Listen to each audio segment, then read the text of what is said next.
receivers received it with new 4-year contract extension. Now the question becomes whether they can keep Trey Hendrickson. Without Trey Hendrickson, no one can sit here honestly and say Bengals are legit Super Bowl contenders. Back on Friday, we kicked off Bill Barnwell's AFC offseason superlatives with the AFC East and West, and we continue that series today with the AFC North. So, Bill, what is your superlative for the Steelers? The Pittsburgh Steelers are most likely to wait until the last second to get that gift they need. Mike Tomlin still needs a quarterback unless he wants to move forward with Mason Rudolph and Will Howard as his options under center. Aaron Rodgers has been waiting. There's been rumors. There's been flirting. Nothing has gotten done yet. I don't even know necessarily this is a great fit. Of course, Aaron Rodgers does protect the football, but this is a quarterback who does not get involved in the quarterback run game, does not like heavy doses of play action, and that's what Arthur Smith's offense has done best over the last few seasons. So when you wait till the last second, you don't get the best gift, but at least you get something, and the Steelers probably need something at quarterback. Jeff Darlington, what are the Steelers' top 3 priorities this offseason? Well, I think we all know what number 1 is, Dan, and that is some clarity at the quarterback position. Listen, we know that they've got Mason Rudolph and potentially the week 1 starter, but they need Aaron Rodgers to decide what he's going to do. And I do believe he eventually will sign with the team, but it's not over till it's over, until the ink is dried. So we got to get clarity there. Next one, strengthen the secondary. And I'm not saying add players, just find their identity as they go through these OTAs and then training camp. They added Darius Slay. I think that is a huge impact. Yes, Slay is getting older, but he has proven to be a very disruptive force. He could really help Joey Porter Jr. out as he continues to develop. I think strengthening the secondary is an important one. And then finally, figuring out TJ Watt's contract. Not saying this is a real problem just yet, but we do need to remember when it comes to TJ Watt, he had a hold in 2021. He did not agree to his new deal until September 9th, just days before the start of that season. Could that happen again through training camp? This is a team that potentially will have a new quarterback. They need to rely on leadership on defense. They've got to get that TJ Watt situation figured out sooner rather than later. Lots of questions in Pittsburgh. Another team that has quarterback questions is the Cleveland Browns. So, Bill Barnwell, what is the Browns' offseason superlative? The Cleveland Browns are most likely to pepper the wall and hope something sticks. No surprise they went after a quarterback during this offseason with Deshaun Watson injured. Maybe a surprise they added 4 quarterbacks to the mix in Cleveland. I would leave the quarterbacks aside and focus on the running game for the Cleveland Browns and Kevin Stefanski. Do they want to be an under-center, heavy play action team? That might lean towards Joe Flacco. Do they want to be a shotgun team, spread the field, maybe use more RPOs? That could lead to more Dylan Gabriel possibly as their quarterback. Lots of options, not necessarily you feel all that great about heading into 2025. Stefanski talked about his quarterbacks to ESPN Cleveland, and he said the big thing for us is making sure we give the guys enough reps that they need. Making sure that they have enough, it's twofold. They're learning the system, they're developing, and we're evaluating them. We're finding out about them. It's not going to be everybody gets 25% of the reps. That's not how it's going to be. We want to give everybody enough reps where we can learn more about them and prepare them to get ready to play. So, Tim Hasselbeck, obviously the quarterback position will be where most of the focus is on the Browns this offseason, but give us 3 priorities for them as we head into the summer. Well, let's look at, their best player. Myles Garrett was asking for a trade. Things obviously calmed down with a new deal, but is everyone all in? When your biggest leader is saying he wants out, how does that affect your locker rooms? I think that's a big factor. You talk about the offense and the quarterbacks. Well, they have a new offensive coordinator in Tommy Rees.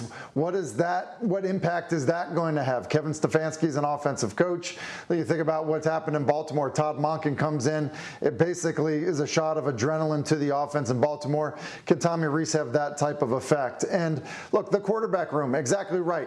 There's 4 guys. It sounds great to say 25% for all guys, but truth is you don't do it that way. You're getting somebody ready to play the season, and in pretty short order, somebody emerges as the guy that's most prepared to help you win week 1. And so you're not giving your 4th quarterback that may not even be on your roster 25% of the snaps at that point. So it's a crowded quarterback room, managing that, and in fact, all 4 guys legitimately have a shot to be the guy is something that's not easily handled. It can also impact your locker room, your football team, with how it is handled, how those guys interact with their teammates because of it. And so, yeah, I think those are the main factors for Cleveland as they kick things off.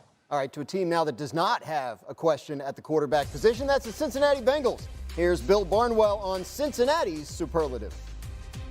The Cincinnati Bengals most likely to hope their biggest problem just kind of forgets about being mad. Of course, that's Trey Hendrickson, the star edge rusher, who has requested a trade or a new extension. The Bengals have not managed to do either so far. Hendrickson created 26 sacks last season for himself and his teammates.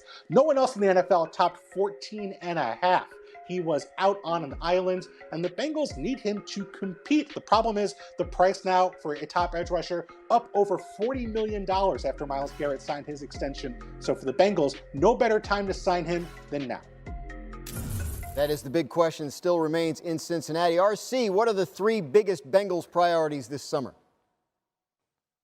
Well, obviously, the first one is Trey Hendrickson. Trey Hendrickson is an absolute dog. We should be talking about him being paid amongst the highest of edge rushers, and we know what Myles Garrett just signed for. And so to have him having to debate or haggle or hassle over getting his money is not a good look for the Cincinnati Bengals, who seemingly got over their "we're too cheap to pay people" sort of mantra there. And I think secondly, it's Al Golden. Will this defense coordinator be able to put his imprint on this team? Lou Anarumo, the longtime DC, is now gone to Indianapolis. Al Golden comes from Notre Dame with a heavy man-to-man sort of scheme. Can he get this defense playing at a high level? And lastly, what have you done the last few off seasons? Because whatever it is, don't do that junk no more. You have to figure out a way to start this season off much more quickly. We know who Joe Burrow is. We know how he finds a way to finish, but they have to start faster when you're in a conference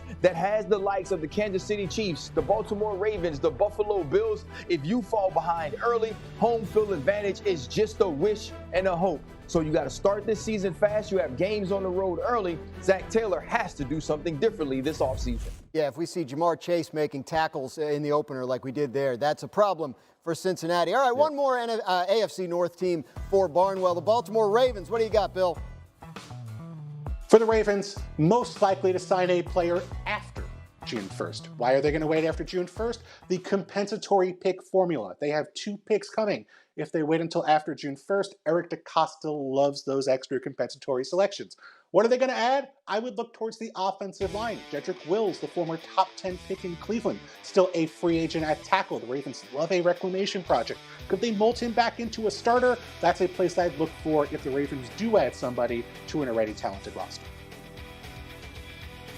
All right, let's get everybody in on the Ravens here. Tim, you start. What do you got for the Ravens' priorities this summer?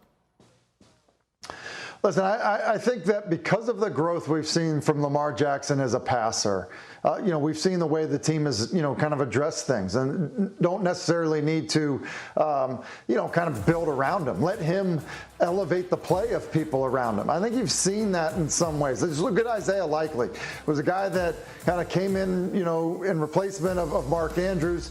He eventually is going to be the number one tight end there. And I think when you can kind of beat the market by having young players elevate their play because you've got an absolute superstar quarterback, you can start to address other areas.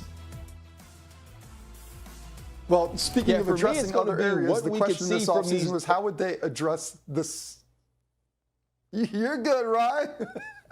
My guy, hold on one second. I'll go real quick and then you go. I'll talk about this secondary and the fact that they needed to bolster this going into the offseason. They did exactly that by drafting Malachi Starks with that first-round pick and adding to Kyle Hamilton in that secondary. But I do know that they still need to find ways to create more of a cohesive group. They need to find a way to make sure that they put that group together because at the start of last season, they were pretty dreadful in pass defense. They at least did address it when it comes to the safety position.